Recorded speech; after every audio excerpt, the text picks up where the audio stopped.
నా పేరు డాక్టర్ వినీత్ ఐలాపురం. నేను యశోద హాస్పిటల్ సోమాజిగూడెం బ్రాంచ్ కి అసోసియేట్ వైస్ ప్రెసిడెంట్ గా పనిచేస్తున్నాను. మాది 600 పడకల hospital. So we have all the quaternary care. ఇది క్వాటర్నరీ కేర్ సెంటర్ మాది. దీనిలో అన్ని రకాల ట్రీట్మెంట్లు అవైలబుల్ ఉంటాయి. సో ఫర్దర్ మేము we are expanding to 1000 bedded event. So మా దగ్గర ఒక అయిన రేర్ కేస్ గురించి చెప్పడానికి వాళ్ళ ఇక్కడ ఈ ప్రెస్ మీట్ పెట్టడం అని. సో ఇది రేడియేషన్ ఆంకాలజిస్ట్ డాక్టర్ ప్రదీప్ గారి ఆధ్వర్యంలో జరిగిన case. So further case details అయ్యి సార్ షేర్ చేస్తారు. Karumanchi senior consultant radiation oncologist Yashoda hospital Somajiguda వచ్చాను. అండ్ ఖమ్మం తరచుగా గత 5 ఏళ్ళ నుంచి వస్తూ వెళ్తున్నాను. అండ్ ఎంతో మంది పేషెంట్స్ మాకు ఖమ్మం నుంచి వస్తూ వెళ్తూ ఉంటారు. అయితే చాలా వరకు ఇప్పుడు ప్రతి చోట క్యాన్సర్ కేర్ సంబంధించి చాలా అవేర్నెస్ పెరిగింది. అండ్ ప్రతి చోట కూడా మనకి క్వాలిటీ కేర్ వల్ల చాలా మంది ఎక్కడక్కడే చిన్న చిన్న కేర్లు చేయడం జరుగుతుంది. కాకపోతే పెద్ద పెద్ద కాంప్లెక్స్ కేసు వచ్చేసరికి మళ్ళీ హైదరాబాద్ రావాల్సి వస్తుంది. అండ్ మన దగ్గర యశోద హాస్పిటల్ సోమాజిగూడ దగ్గర అధునాతనమైన క్యాన్సర్ సంబంధించిన అన్ని రకాల ఇన్ఫ్రాస్ట్రక్చర్ ఉండటం వల్ల ఎంత కాంప్లెక్స్ కేసెస్ అయినా మనం ట్రీట్మెంట్ చేయడం జరుగుతున్నది.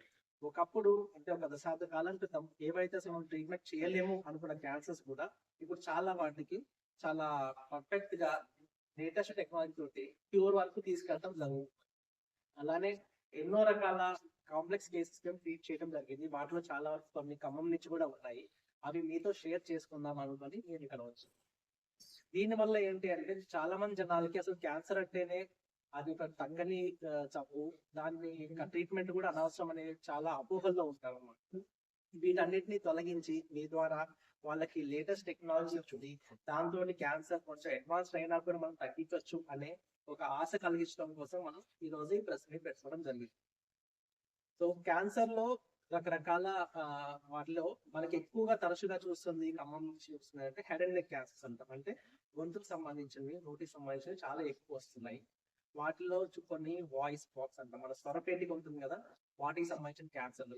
కొంతమంది ఏంటంటే ఏదో మామూలుగా జనరల్ గా గొంగురు పోయింది అనుకోవడం, లేకపోతే జలుబు చేసింది అనుకోవడం, చాలా మంది నెగ్లెక్ట్ చేసి ఆ వాయిస్ లోపల స్వరపేటకి పెరిగే కణతులు ఉంటాయి కదా, వాటిని అలాగే వదిలేసి చాలా అడ్వాన్స్ స్టేజ్ దాకా తీసుకెళ్తున్నారు. ఇలాగే మనకు ఒక కేసు వచ్చింది. 86 ఏళ్ళ ముసలావిడ, ఆమెకి సడన్ గా ఒకసారి కాలాడలేదన్నమాట. ఎందుకు అని చెప్పి చూసి ఎమర్జెన్సీకి తీసుకొస్తే సడన్ గా మొత్తం గొంతుకు మొత్తం ఎయిర్ వే కట్ ఆఫ్ అయిపోయింది. ఎమర్జెన్సీలో ట్రాకియోస్టమీ చేసిన తర్వాత ఫర్దర్ ఇన్వెస్టిగేషన్ చేయడం లేనిది ఏంటంటే గొంతు క్యాన్సర్ ఉన్నది. గొంతు లోపల ఈ లారెంజల్ క్యాన్సర్ ఉండటం వల్ల అది మొత్తం మన గాలి లంగ్స్ లోకి వెళ్లకుండా కంప్లీట్ ఆపేయడం జరుగుతున్నది.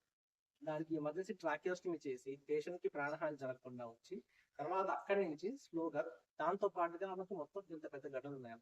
నెక్ దగ్గర ఇంత పెద్ద స్వెల్లింగ్స్ డెవలప్ అయిపోయి లోపల కూడా మొత్తం బ్లాక్ ఏంటంటే చాలా కష్టం. ఒకప్పుడు అయితే ఇలాంటి కేసెస్ మనం ఓన్లీ పాలియేటివ్ ట్రీట్మెంట్ అంటాం.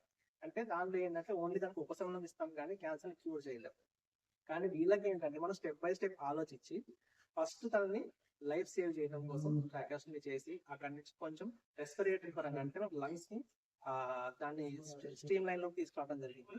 మెల్లగా ఒకసారి వచ్చిన తర్వాత 86 ఏళ్ళు అంటే మనం కీమోథెరపీలు కానీ సర్జరీలు కానీ దేనికి, అలాంటి వారికి రేడియేషన్ అనేది ఒక మంచి అవకాశం. వీళ్ళల్లో కూడా రెగ్యులర్ రేడియేషన్ ఇవ్వడం చాలా కష్టం అన్నమాట. అంటే ఒక మనిషికి క్యాన్సర్, నోటి క్యాన్సర్ కానీ గొంతు క్యాన్సర్ వస్తే ఆల్మోస్ట్ మీకు 6 వారాలు క్యాన్సర్ ట్రీట్మెంట్ ఇవ్వాల్సి, అన్ని రోజులు వాళ్ళు తట్టుకోవడం కూడా చాలా కష్టం. సో మన దగ్గర ఏంటంటే మనం లేటెస్ట్ టెక్నిక్ యూజ్ చేసి కొత్త రకం హైపోఫ్రాక్షనేషన్ టెక్నిక్ ని కనిపెట్టడం జరిగింది. దీంట్లో ఏంటంటే దానిలో సగం రోజుల్లోనే ఎక్కువ మోతాదులో కరెక్ట్ గా ఓన్లీ ఆ క్యాన్సర్ కంపెనీ ప్రిసైజ్ గా ట్రీట్మెంట్ ఇవ్వడం జరిగింది. అది కూడా ఒక షెడ్యూల్డ్ గా రివర్సల్ టెక్నిక్ అంటాం. అంటే ఫస్ట్ మెయిన్ గట్ట పోస్ట్ ఇచ్చి తర్వాత రివర్స్ చేసుకుంటూ మిగిలిన వాటిని తగ్గించుకుంటూ వచ్చాం. ఇలా చేయడం వల్ల తనకి ప్రాణహాని జరగలేదు. స్లోగా కణుతి సైజ్ తగ్గుతూ వచ్చి తన బ్రీతింగ్ కూడా ఇంప్రూవ్ అయింది. దాంతో పాటు ఫిజియోథెరపీ ఇవన్నీ చేస్తూ ఐసీయూ నుంచి వార్డుకు వచ్చిన మనిషి వార్డు నుంచి కూడా స్లోగా లేచి నడవటం మొదలు పెట్టేది. అండ్ మొత్తం మూవ్మెంట్ కంప్లీట్ అయ్యేసరికి తన స్టేబుల్స్ ఉండటం జరిగింది. అండ్ నెక్స్ట్ 3 ఫాలో చూసేసరికి కంప్లీట్ గా గతం మాయమైపోయింది. సో అలాంటి క్యూర్ అవ్వదలుగున్న స్టేజ్ నుంచి కూడా మనం క్యూర్ చేయడం జరిగింది. ఎప్పుడైతే మనం అధునాతమైన టెక్నాలజీ మన దగ్గర ఉంటుందో దాన్ని కరెక్ట్ గా వినియోగించి లేటెస్ట్ మెథడ్స్ లో ట్రీట్ చేస్తే కొన్ని సార్లు బార్డర్ లైన్ లో అసలు ట్రీట్మెంటే కాదనుకున్నా కూడా క్యూర్ అయ్యే ఛాన్సెస్ ఉంటాయి.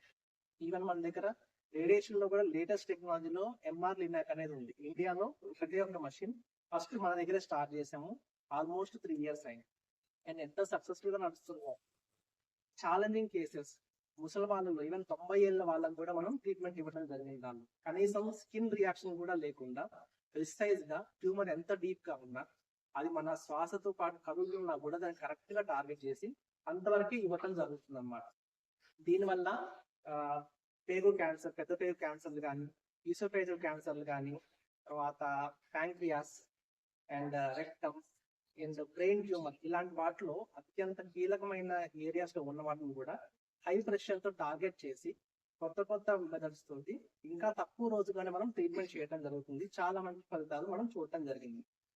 సో ఎలాంటి స్టేజ్ లో క్యాన్సర్ ఉన్నా ఫస్ట్ భయపడకుండా మనం సంప్రదించగలిగితే దానికి కరెక్ట్ గా తగ్గే ఇష్యూలు ఏమైనా ఉన్నాయా, ఎలాంటి టెక్నాలజీ యూజ్ చేస్తే మాక్సిమం ట్రీట్మెంట్ ఇవ్వగలుగుతాము, ఇవన్నీ చూసి మేము వాళ్ళకి సహాయం చేయగలుగుతాం. మనకి మామూలు సీట్లు తెలియదు. మన ఎంఆర్లీ ల్యాబ్ లో అత్యంత లేటెస్ట్ సిరీస్ తోటి మనం ఎక్కడ రెసిస్టెంట్ సెల్స్ ఉన్నాయి, ఎక్కడ సెన్సిటివ్ సెల్స్ ఉన్నాయి, ఇవన్నీ ఐడెంటిఫై చేసి ట్యూమర్ లోపల కూడా వేరు రకాల రేడియేషన్ డోస్ ఇవ్వడం జరుగుతుంది. ఇది వేరే ఏ మషిన్ తో కూడా సాధ్యం కాదన్నమాట. సో దానివల్ల ఏంటంటే ఎప్పుడైనా రెసిస్టెంట్ ఏరియాలో తక్కువ పడింది అనుకోండి, ఫ్యూచర్ లో రికరెన్స్ వచ్చే ఛాన్స్ ఉంది. సో అది ముందే ఐడెంటిఫై చేస్తే కంటే అక్కడ ఎక్కువ డోస్ బూస్ట్ చేయగలుగుతుంది. దానివల్ల ఫర్దర్ మళ్ళీ రాకుండా కూడా ఆపడం జరుగుతుంది.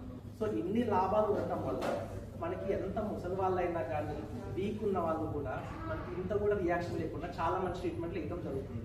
అండ్ ఇంకొకటి, ఒకప్పుడు ఏవైతే 30 days 40 days ఇచ్చే ట్రీట్మెంట్ కూడా ఇప్పుడు మనం 15 to 20 days లో కూడా ఇవ్వడం జరుగుతుంది. కొన్ని క్యాన్సర్లు అయితే రేడియో సర్జరీ అనే పద్ధతి ద్వారా ఓన్లీ 5 days లో ట్రీట్మెంట్ ఇవ్వడం జరుగుతుంది. ప్రోస్టేట్ క్యాన్సర్స్ ఒకటి, లివర్ క్యాన్సర్లు, లంగ్ క్యాన్సర్లు, బ్రెయిన్ ట్యూమర్లు ఇలాంటివన్నీ కూడా మనం 5 days.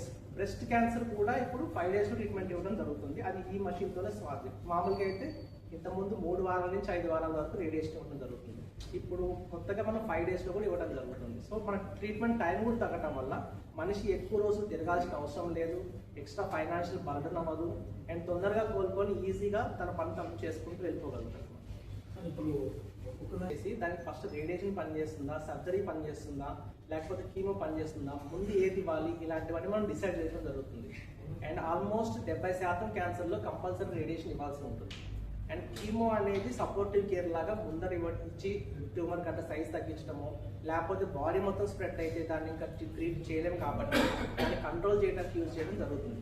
సర్జరీ కానీ రేడియేషన్ ఏంటంటే ఉన్నది లోకల్ కూడా డైరెక్ట్ తీసేయడం జరుగుతుంది, లేదా రేడియేషన్ ద్వారా కాల్ చేయడం జరుగుతుంది కాబట్టి వెంటనే క్యూర్ అయ్యే ఛాన్సెస్ ఉంటాయి అన్నమాట.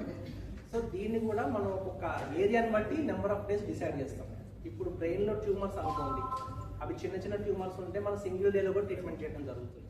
అది కూడా బ్రెయిన్ స్టెమ్ ఇలాంటి క్రిటికల్ ఏరియాస్ పక్కన ఉన్న సిపి యాంగిల్ ట్యూమర్స్ అంటాం, వాటిని కూడా మనం సింగిల్ డేలో ట్రీట్మెంట్ ఇస్తాం. ఇంకా ఓన్లీ ఆంకాలజీనే కాకుండా ట్రైజమినల్ న్యూరాలజీ అంటాం, అంటే వాళ్ళు చాలా మంది చెంప విపరీతమైన పెయిన్ వస్తుంది టచ్ చేస్తే. అది ఒక నర్వ్ యొక్క ప్రాబ్లం అన్నమాట. అది టచ్ చేసిన షాక్ లాగా అనిపించడం, వీళ్ళకి ఎన్ని మెడిసిన్స్ ఇచ్చినా తగ్గదు. చాలా మంది ఒక ట్యాబ్లెట్తో స్టార్ట్ అయ్యి 10, 15, 20 ట్యాబ్లెట్స్ రోజు మింగాల్సి వస్తుంది. అలాంటి వాళ్ళకి కూడా మన దగ్గర ప్రిసైజ్ 2 mm సైజ్లో హై ఎనర్జీ తోటి మన బ్రెయిన్ స్టెమ్ పక్కన చిన్న పాయింట్లో మనం రేడియేషన్ ఇవ్వడం జరుగుతుంది. దాంతో ఆ పెయిన్ మొత్తం రిలీఫ్ అవుతుంది. సో అది కంప్లీట్గా వాళ్ళకి ఇంకోసారి ట్యాబ్లెట్స్ మీద డిపెండ్ అవ్వాల్సిన అవసరమే లేకుండా కంప్లీట్ నివారించవచ్చు.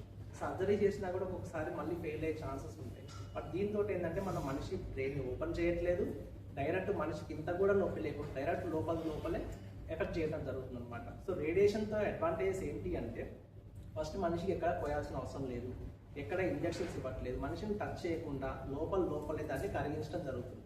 ఎలాంటి కాలటము, నొప్పి, మంట ఇలాంటివన్నీ మ్యాక్సిమం ఉండవు.